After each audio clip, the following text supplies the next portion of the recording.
জুলাই অভ্যুত্থানে যার পা কখনো রাস্তায় পড়ে নাই সে এখন বাংলাদেশের প্রাইম মিনিস্টার। আর জুলাই অভ্যুত্থানের সন্তান এনসিপি 30টা আসনে লড়াই করছে, জিতছে মাত্র 6টায়। এটা একটা ঐতিহাসিক ট্র্যাজেডি।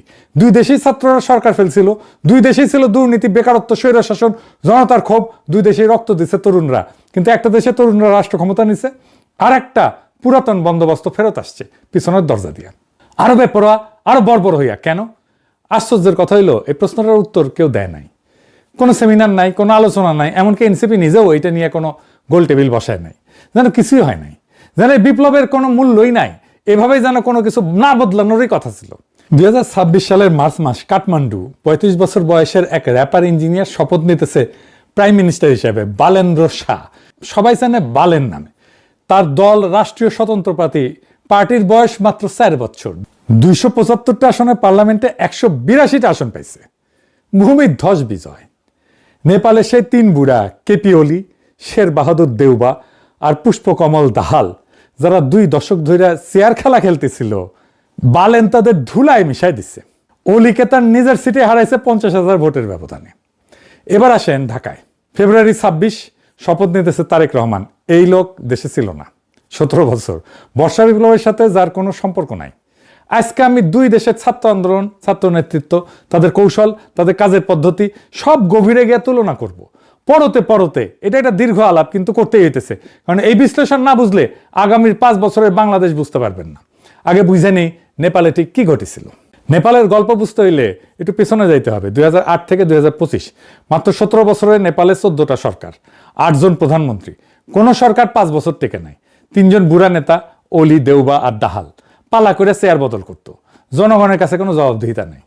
সেই দেশে দেশের 20% বেশি তরুণ বেকার। প্রত্যেক দিন হাজার হাজার নেপালি দেশ ছাড়তেছে লেবার ভিসায়, মালয়েশিয়া, কাতার, আমিরাতে যায় শ্রম বেচতে। আর সেই সময় এই 3 বুড়ার ছেলেমেয়েরা কি করতেছিল? ইনস্টাগ্রামে বিলাসী জীবনের ছবি দিতেছিল। দুবাইয়ের ছুটি, লন্ডনে কেনাকাটা, দামি গাড়ি, প্রাইভেট জেট। তরুণরা একদিন এটা দেখতে দেখতে হ্যাশট্যাগ বানাইলো নেপো বেবিজ, মানে হইতেছে স্বজন পোষণের বেবি, শিশু। নেতার আন্ডা বাচ্চা, যার কোনো যোগ্যতা নাই, শুধু বাপের পরিচয় কোটিপতি, বাপের দোয়া রিপাবলিক আর কি। এইটা সাধারণ ঘটনা মনে হইতেছে না, এটা একটা রাজনৈতিক বিস্ফোরণের বারুদ। বাংলাদেশের হাসিনার বলা রাজাকারের বাচ্চারা যেমন একটা সিম্বলিক মোমেন্ট ছিল, নেপো বেবিজও ঠিক তেমনই। তারপর 4 সেপ্টেম্বর 2025 ওলি সরকার 26টা সোশ্যাল মিডিয়া প্ল্যাটফর্ম ব্যান করে দিল। Facebook, YouTube, WhatsApp, TikTok, Instagram, সব কি সাফাই দিল? বললো এরা নতুন ডিজিটাল লাইনে রেজিস্ট্রেশন করে নাই। হ্যাঁ, আসল কারণ হইল এই নেপো বেবিস ট্রেন্ডটা এমন ভাইরাল হইতেছিল, দুর্নীতি এক্সপোজ হইতেছিল, আইডার পাইডা উঠতেছিল না। ট্র্যাডিশনাল মিডিয়া তো ম্যানেজ করা যায়, মালিকরে ফোন দেওয়া যায়। লাখ লাখ তরুণের ফেসবুক পোস্ট কেমনে এটা ম্যানেজ করবে? সেটা কন্ট্রোল করার উপায় নাই। তাই ব্যানের আসল টার্গেট ছিল তরুণদের অর্গানাইজিং ক্যাপাসিটিকে ধ্বংস করে দেওয়া। শুধু তথ্য আটকানো না, একসাথে জড়ো হওয়ার প্ল্যাটফর্মটাই কেড়ে নেওয়া। এটা ছিল ওলির সবচেয়ে বড় ভুল। কারণ তরুণরা সোশ্যাল মিডিয়া ছাড়াই রাস্তায় নেমে আসছে। মৈতীঘর, মান্ডালায়, সংসদ ভবনের সামনে লাখ লাখ মানুষ, পুলিশ গুলি চালাইছে, 77 জন শহীদ হয়েছে, কম না? আন্দোলন থামে নাই। 9 সেপ্টেম্বর ওলি পদত্যাগ করছে, মন্ত্রীরা পলাইছে, ছাত্ররা মন্দিরের জাঙ্গিয়া পর্যন্ত খুলে নিছে পলাইতে গিয়া, মারছে, পিটাইছে। এখানে নেপালের প্রথম অসাধারণ কাজটা ঘটছে। আমরা ধরার আগে হাসিনা তার মন্ত্রীরা পলাইছে, যারা দেশে ছিল তাদের প্রোটেকশন দিছে ওয়াকারানন্দ পৌবাদ, ক্যান্টনমেন্টে আশ্রয় দিয়া। তারপর তাদের নিরাপদে পার করিয়া দিছে, নিরাপদে দেশ ছেড়ে চলে গেছে। সেনাপ্রধান ডাকছে পলিটিক্যাল পার্টিদেরকে, পলিটিক্যাল পার্টিগুলো ড্যাং ড্যাং করতে করতে বাসে চাইপে গেছে ক্যান্টনমেন্টে। কিন্তু নেপালের সেনাবাহিনী কি করলো? সেনাপ্রধান গেছে আন্দোলনকারীদের সংগঠন হামি নেপালের কাছে, জিজ্ঞেস করছে তোমরা ইন্টারিম নেতা হিসেবে কাকে চাও? সেনাপ্রধান জিজ্ঞেস করতেছে, নিজে কাউকে বসাই দিতেছে না। নিজের তত্ত্বাবধায়ক সরকারের প্রধান কে হবে সেটা মিটিং করে ঠিক করতেছে না। বুকে পাথর চাপা দিয়া প্রফেসর ইউনূসের মতো কাউকে মাইনা নিতেছে না, বরং ছাত্রদের কাছে প্রশ্ন রাখতেছে তোমরা কাকে চাও? এটাই জনগণের সার্বভৌমত্বের কাছে নত হওয়া। নেপালের সেনাপ্রধান সেটা করছে, বাংলাদেশের সেনাপ্রধান সেটা করে নাই। নেপালের সেনাপ্রধান পতিত শাসকের কোন লেসপেন্সারকে রক্ষা করে নাই। নেপালের আন্দোলনকারীরা তারপর কি করলো? তারা গেল ডিসকর্ডে। ডিসকর্ড কি জানেন না? এইটা একটা অনলাইন প্ল্যাটফর্ম, কিন্তু হোয়াটসঅ্যাপ গ্রুপের মতো না আর কি। এখানে হাজার হাজার মানুষ একসাথে আলাদা আলাদা চ্যানেল করে আলোচনা করতে পারে, তর্ক করতে পারে, ভোট দিতে পারে। নেপালের আন্দোলনকারীদের একটা ডিসকর্ড সার্ভার ছিল, সেইখানে 1 লাখের বেশি সদস্য ছিল। সেখানে 10,000-এর বেশি মানুষ নাম প্রপোজাল নিয়ে তর্ক কইরা সাব চ্যানেলে বিভক্ত হয়ে প্রত্যেকটা প্রার্থীর ব্যাকগ্রাউন্ড যাচাই করলো, ফ্যাক্ট চেক করলো, আলোচনা করলো, তারপরে ভোটাভুটি। 7,713 ভোট পড়ল। সুশীলা কার্কি সাবেক প্রধান বিচারপতি পাইল 3,833 ভোট, 50% ভোট। 12 সেপ্টেম্বর শপথ নিলেন। নেপালের ইতিহাসে প্রথম নারী সরকার প্রধান। এটা পৃথিবীর ইতিহাসে প্রথম ডিজিটাল ডেমোক্রেসি দিয়ে একটা দেশের ইন্টারিম লিডার নির্বাচিত হইতেছে। আর কার্কিকে দেওয়া হইল একটাই ম্যান্ডেট, 6 মাসে নির্বাচন করাও, আর কিছু না। কোনো সংস্কার কমিশন না, কোনো চার্টার না, কোনো গণভোট না, শুধু একটা কাজ, ডেলিভারির 5 মাস পরে 5ই মার্চ 2026 নির্বাচন হইল। ফলাফল ভূমিকম্প। বালেনের দল 182, নেপালি কংগ্রেস দেউবার দল 38, সিপিএন ইউএমএল ওলি 25, মাওবাদী বুড়াদাহাল 17। কাঠমান্ডু ভ্যালির 15টা আসনে 15টাই আরএসপি মানে তরুণরা। ওলি তার নিজের সিটে হারল। 35 বছরের বালেন নেপালের ইতিহাসের সবচেয়ে তরুণ প্রধানমন্ত্রী। এটা একটা সম্পূর্ণ রিপ্লেসমেন্ট, শুধু মুখ বদলানো না, পুরো জেনারেশন বদলানো। এখন আসেন বাংলাদেশে। বাংলাদেশে কি ঘটেছিল আর কি ঘটে নাই? বাংলাদেশেও তো বিস্ফোরণ হয়েছিল, আমরা সবাই জানি, আমরা সবাই তার পার্ট। ছোট ঘটনা ছিল না। 15 বছরের ফ্যাসিবাদী শাসন ছাত্ররা ভাঙা ফেলছিল, শত শত মানুষ জান দিছে। আবু সাইদ বুকসিতায় দাঁড়ানোর ছবিটা মনে আছে না? ওই একটা ছবি সারা দেশ কাঁপাই দিছিল। রংপুর থেকে চট্টগ্রাম, প্রাইভেট বিশ্ববিদ্যালয় থেকে গ্রামের কলেজ, একটাই কথা ছিল সবার মুখে, এই ব্যবস্থা মানি না, লাখো শহীদের রক্তে কেনা দেশটা কারো বাপের না। হাসিনা পলাইলো। 5 আগস্ট 2024 প্রফেসর ইউনূসকে অন্তর্বর্তী সরকারের প্রধান বানানো হইল। কমিশন বসলো, সরকার সংস্কারের কথা শুরু হইল। তারপর 1.5 বছর চুপ। অবশেষে 12 ফেব্রুয়ারি নির্বাচন হইল। ফলাফল আমরা জানি। যে এলাকাগুলোয় জুলাই আন্দোলনে আগুল সবচেয়ে বেশি ছুঁইছিল, রংপুর, রাজশাহী, খুলনা, সেইখানে জামাত এনসিপি জোট সুইপ করছে। আবু সাইদের রংপুরে প্রত্যেকটা আসন জোটের। ঢাকায় অবিশ্বাস্য ভালো করছে, এমনকি গুজব আছে তারেক রহমান নিজে ঢাকার তার সিটে হারছিল। পরে ইলেকশন ইঞ্জিনিয়ারিং দিয়ে জিতে দেওয়া হয়েছে। এর মানে কি? মানে হইলো, যেখানে মানুষ বিপ্লবকে হৃদয়ে ছুঁইছে সেখানে রক্তের দাগ এখনো শুকায় নাই। যেখানে রক্তের দাগ এখনো শুকায় নাই সেখানে মানুষ পুরাতন দলকে রিজেক্ট করছে সরাসরি। তাইলে বাকি দেশ কেন পারে নাই?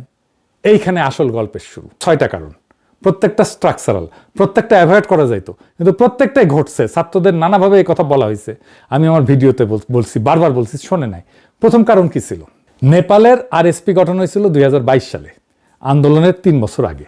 2022-এর নির্বাচনে 4র্থ বৃহত্তম দল হিসেবে পার্লামেন্টে ঢুকে গেছিল, মন্ত্রিসভাতে ছিল কিছুদিন। আর বালেন শাহ 2022-এ স্বতন্ত্র প্রার্থী হিসেবে কাঠমান্ডুর মেয়র হয়েছিল 60,000 ভোটের ব্যবধানে।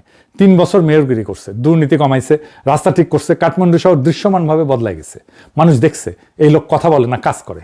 2025-এ জেনজি আন্দোলন হওয়ার সময় বালেনরে কিছু বানানো লাগে নাই, গাড়ি রেডি ছিল, শুধু চাবি ঘুরাইছে। ডিসেম্বর আরএসপিতে যোগ দিছে। রাতারাতি আন্দোলনের রাজনৈতিক মুখ হয়ে গেছে। এখন বাংলাদেশের গল্প শুনি। এনসিপি গঠন হলো ফেব্রুয়ারি 2025-এ। জুলাই বিপ্লবের 7 মাস পরে, নির্বাচনে 12 মাস আগে। কোনো নির্বাচনের অভিজ্ঞতা নাই, কোনো গভর্নেন্স ট্র্যাক রেকর্ড নাই, নাহিদের কোনো প্রশাসনিক অভিজ্ঞতা নাই, কারোই নেই, আসিফেরও নাই। মন্ত্রী যতদিন ছিল কোনো দৃশ্যমান আইকনিক সাকসেস নাই। ভোটার, প্রোটেস্ট হিরো আর গভর্নিং লিডারের মধ্যে পার্থক্য বোঝে। গাড়ি বানাইতে বানাইতে রেস শুরু হয়ে যাওয়ার মতো আর কি। আমি নিজে 6 আগস্ট থেকে বারবার বলছিলাম, বৈষম্য বিরোধী ছাত্র আন্দোলনকে একটা সাংগঠনিক কাঠামো দেন, দল বানান। এটা শুধু আমার কথা না, অনেকেই বলছে, আমাদের বন্ধুরা বলছে, সিনিয়র বুদ্ধিজীবীরা বলছে, কেউ শোনে নাই। কারণ তখন ছাত্রদের ইগো আকাশে, তারা বিপ্লব কইরা ফেলছে, হাসিনাকে হটায় ফেলছে, সরকারে বসছে। এরা আর কারোর সাথে পরামর্শ করবে কেন? অহংকার এমন জায়গায় পৌঁছাইছিল যে আমাদের বন্ধুদের মুখের উপর কইছিল, আপনারা এত বুঝেন, ক্ষমতায় যাইতে পারেন নাই কেন? তারপর তাদের সে আকাশ ভরা ইগো, আকাশ ভরা তারা হয়ে গেছে। এই অহংকার যে বিপ্লবকে হজম করছে সেটা কেউ তখন বোঝে নাই, আজকেও বুঝছে কিনা জানি না। দ্বিতীয় কারণ হইতেছে সময়ের অঙ্ক, 6 মাস আর 18 মাস।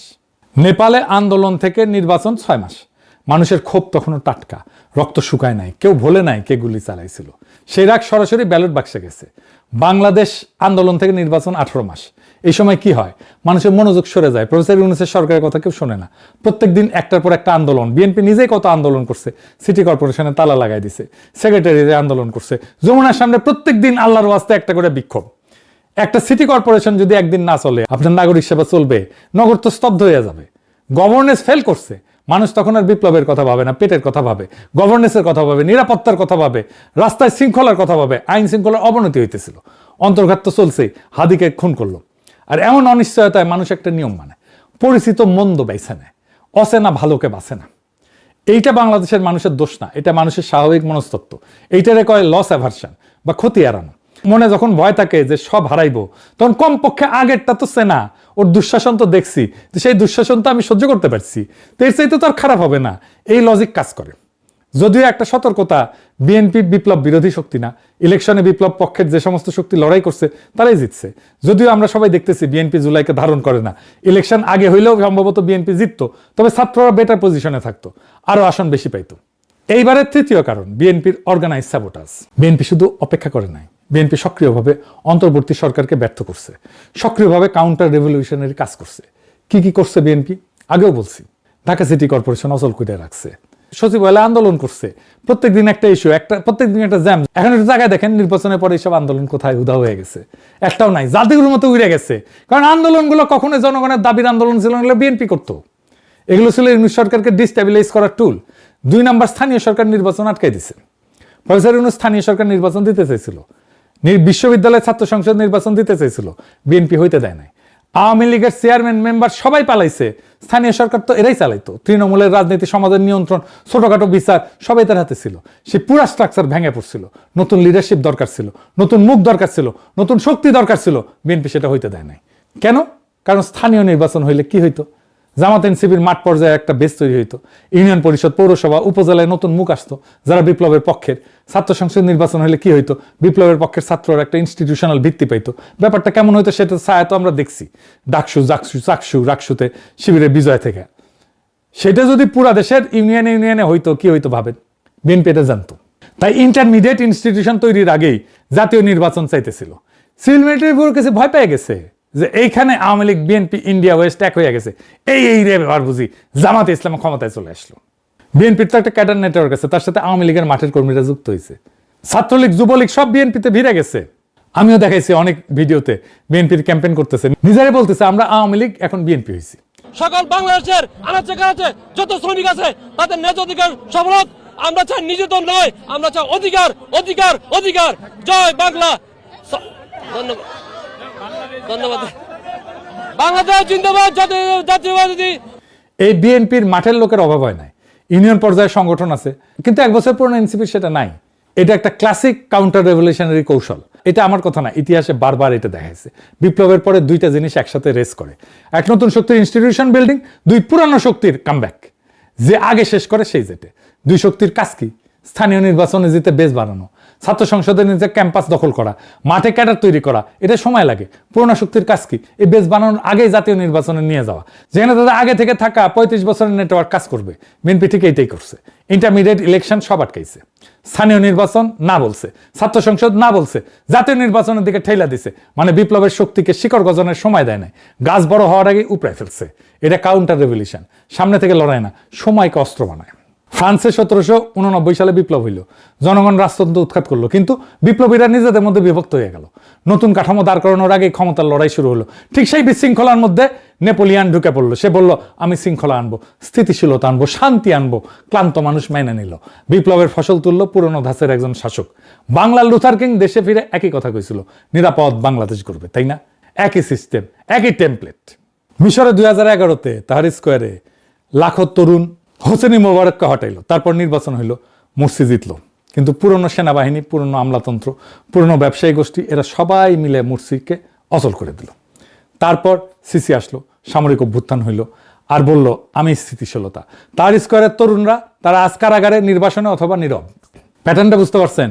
বিপ্লবের পরে পুরনো শক্তি কখনো সামনে থেকে লড়ে না, তারা অপেক্ষা করে বিপ্লবীদের বিভক্ত হইতে দেয়, ক্লান্ত হইতে দেয়, ভুল করতে দেয়, তারপর স্থিতিশীলতার মুখোশ পইরা ফিরে আসে।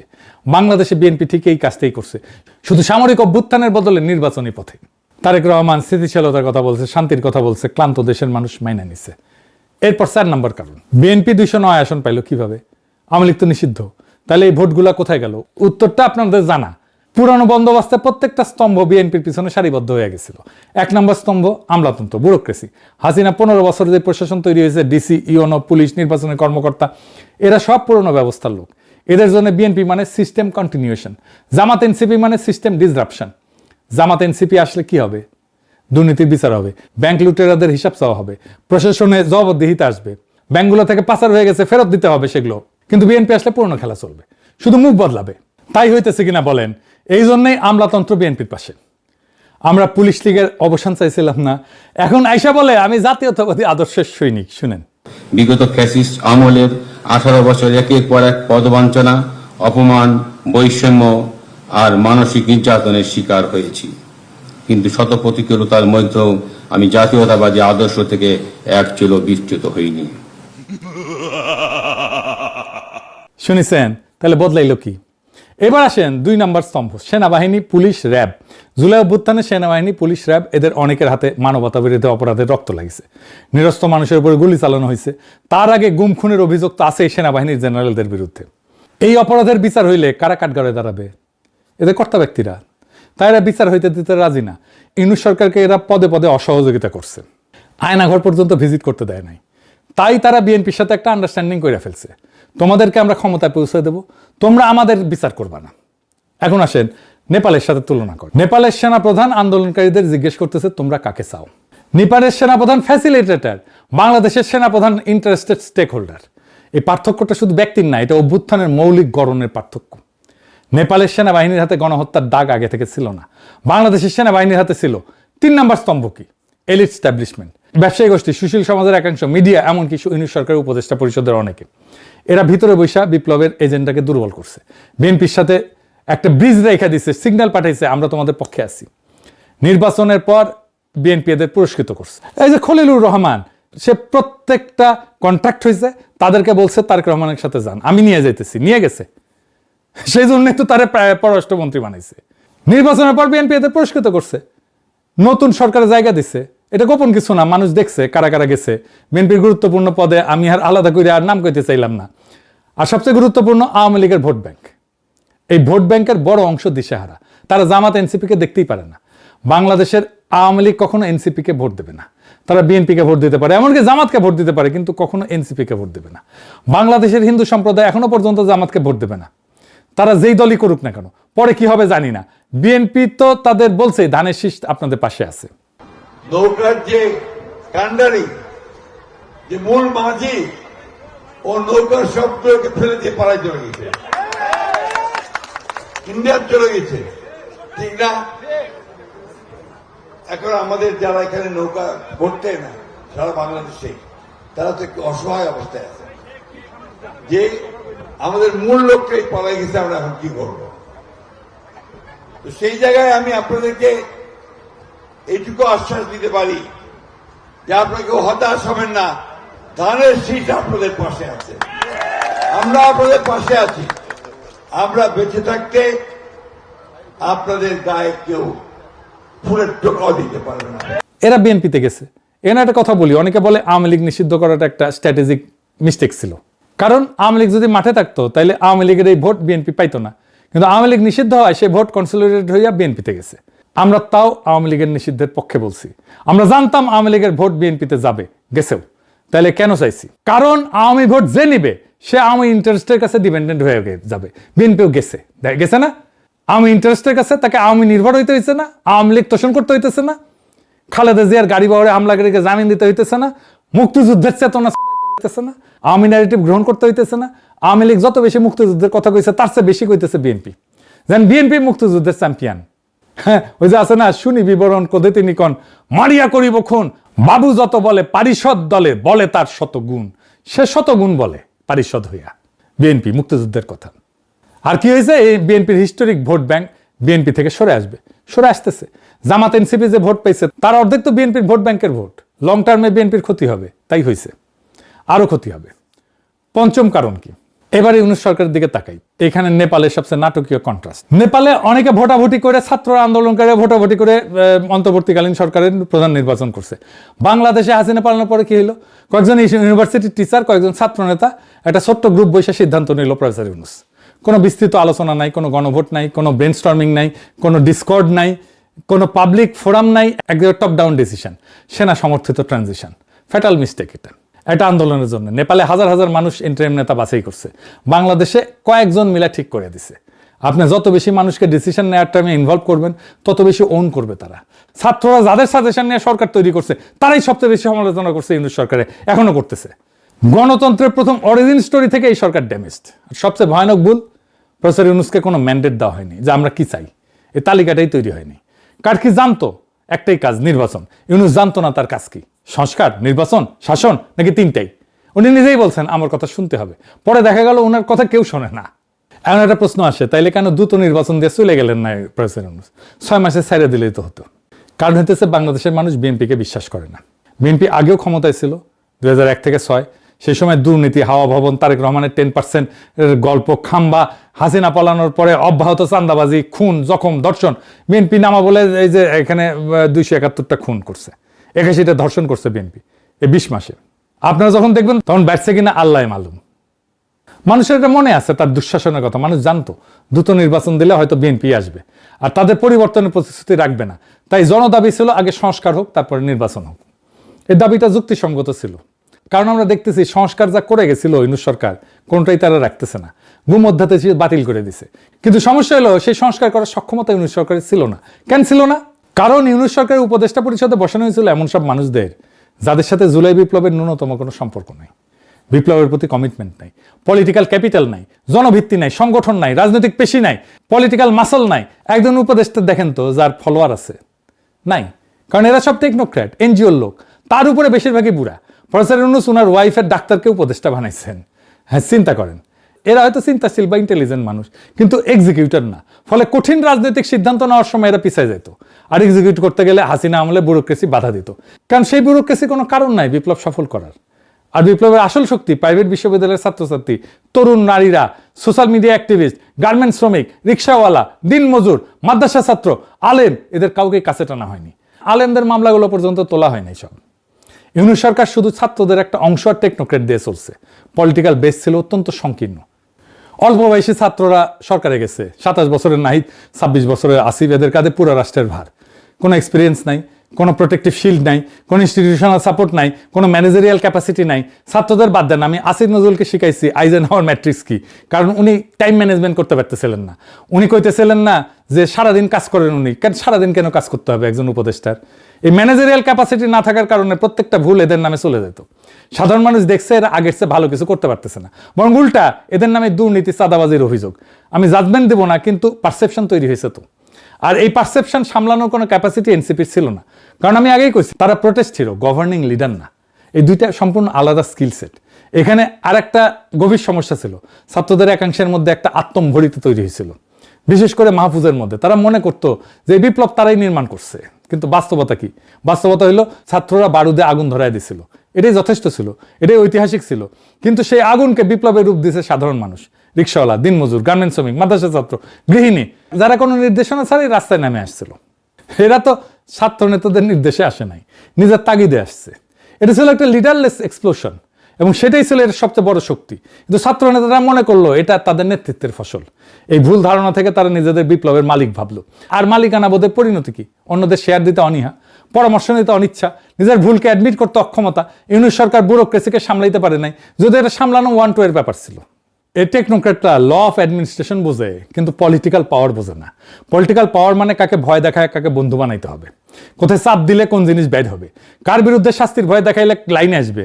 এইটা বিএনপি বোঝে, আওয়ামী লীগ বোঝে, ইউনূস সরকার বুঝতো না, জামাত এনসিও বুঝে না। ফলে স্থানীয় পর্যায়ে সোশ্যাল কন্ট্রোল যেটা ভ্যাকুয়াম পড়ছিল সেটা পূরণ করছে বিএনপির ক্যাডাররা। এবার আসেন 6 নম্বর কারণ। নেপালে কোনো দলের ইনস্টিটিউশনাল গ্রিপ বাংলাদেশের মতো গভীর ছিল না। মানে প্রশাসনের মধ্যে দলের ক্যাডার ছিল না কারোই। 14টা সরকার, 8টা প্রধানমন্ত্রী হয়, কোনো দল 5 বছর থেকে না, তাহলে 3টা বড় দলের মধ্যে ভোট ছড়ানো ছিল, ক্যাডার নেটওয়ার্ক দুর্বল ছিল, তাই নতুন দলের জন্য জায়গা ছিল। বাংলাদেশে আওয়ামী লীগ আর বিএনপি 56 বছর ধরে পালাক্রমে শাসন করছে। প্রত্যেক ইউনিয়নে, প্রত্যেক ওয়ার্ডে, প্রত্যেক বাজারে 2 দলের লোক আছে। ছাত্রদল, ছাত্রলীগ, বিশ্ববিদ্যালয় থেকে ইউনিয়ন পর্যন্ত একটা ফিডার সিস্টেম তৈরি করছে। এই ডুওপলি, এটা ভাঙা সহজ কাজ না। আওয়ামী লীগ নিষিদ্ধ হয়, সে ভোট ব্যাংক তৃতীয় শক্তিতে না যায় বিএনপিতে কনসলিডেট করছে। 2 দেশে 2টা আলাদা চক্র। নেপালে কাজ করছে ভার্চুয়াস সাইকেল, দ্রুত নির্বাচন, রাগ ঠান্ডা হয় নাই, ক্ষোভ ঠান্ডা হয় নাই, পুরনো দলের স্যাবোটাজের সময় নাই, রেডিমেড দল আছে, প্রুভেন নেতা আছে, ফ্র্যাগমেন্টেড পার্টি সিস্টেমে নতুন দলের জায়গা ছিল, ভোটে জিতছে। বাংলাদেশে কাজ করছে একটা ভিশাস সাইকেল। ইউনূসের কোনো ম্যান্ডেট নাই, তাকে নির্বাচন করার সময় কোনো আলোচনা হয়নি, দীর্ঘ অন্তর্বর্তী পর্ব, মানুষ বিএনপিকে বিশ্বাস করে না, কিন্তু সংস্কারের সক্ষমতা নাই, বিএনপির অ্যাক্টিভ স্যাবোটাজ, স্থানীয় নির্বাচন, ছাত্র সংসদ আটকানো, নতুন শক্তির বেস তৈরি হয় নাই, সরকারে যাওয়া ছাত্ররা গভর্নিং ইমেজ তৈরি করতে ব্যর্থ হয়েছে, আত্মম্ভরিতায় বিপ্লবের বিস্তৃত ভিত্তিকে কাছে টানে নাই, সেনাবাহিনী, প্রশাসন, এলিট সবাই বিএনপির পিছনে দাঁড়াইছে, আওয়ামী লীগ নিষিদ্ধ হয়, ভোট কনসলিডেট হয়েছে, বিএনপিতে গেছে, মোমেন্টাম শেষ, পুরনো দল দিচ্ছে। এটা একটা ধারাবাহিক সেন। একটা লিঙ্ক ভাঙলেও ফলাফল ভিন্ন হইতো। তাইলে বাংলাদেশ কি হাইরা গেছে? না, বাংলাদেশের বিপ্লব হারে নাই, বিপ্লবকে হারানো হয়েছে। এটা কোনো ন্যাচারাল ফেইলিয়র না, এটা একটা অর্গানাইজড কাউন্টার রেভলিউশন। বিপ্লব শেষ হয় নাই, বিপ্লবের প্রথম অধ্যায় শেষ হয়েছে। প্রথম অধ্যায়ে আমরা ফ্যাসিবাদ উপড়াইছি, দ্বিতীয় অধ্যায়ে আমাদের নতুন রাষ্ট্র করতে হবে। দুই অধ্যায়ের স্কিল আলাদা। প্রথম অধ্যায়ে লাগছে সাহস, দ্বিতীয় অধ্যায়ে লাগবে ধৈর্য। সাহস আপনাদের ছিল আমি মানি, কিন্তু ধৈর্য থাকবে তো। দ্বিতীয় অধ্যায়ের কলম এখনো তরুণদের হাতেই আছে, কিন্তু কলম থাকলেই লেখা যায় না, ইতিহাস সেটা শিখাই দিছে। তারা কি লিখবে, নাকি কলম হাতে বিলাপ করতে করতে আর একটা কলমধারী তাদের জায়গা নিয়ে নেবে? এই প্রশ্নের উত্তর তাদেরকেই দিতে হবে। আমাদের কাজ আমরা দেখে যাব, আলোচনা করব, ভুল দেখাই দেব, এবং যখন তারা ঠিক পথে আসবে পিছনে দাঁড়াবো, সমর্থন করব। বাংলাদেশ তো জাগতেছে। নাসিরউদ্দিন পাটোয়ারিকে দেখেন, যেখানে যাইতেছে জনসমুদ্র হইতেছে। এখন সেই সবচেয়ে জনপ্রিয় তরুণ নেতা। মানুষ আসতেছে, ভরসা করার মতো নেতা চাইতেছে। তারা নাসিরউদ্দিন পাটোয়ারিকে পাইছে, পাইয়াই তারাকে আঁকড়াই ধরতেছে। এইভাবেই যারা যাবে তাদেরকে আঁকড়াই ধরবে। সারা বাংলাদেশকে জাগাইতে হবে এভাবেই। সেটাই আমাদের আজাদি, সেটাই আমাদের বিপ্লবের পূর্ণতা। ইনকিলাব জিন্দাবাদ।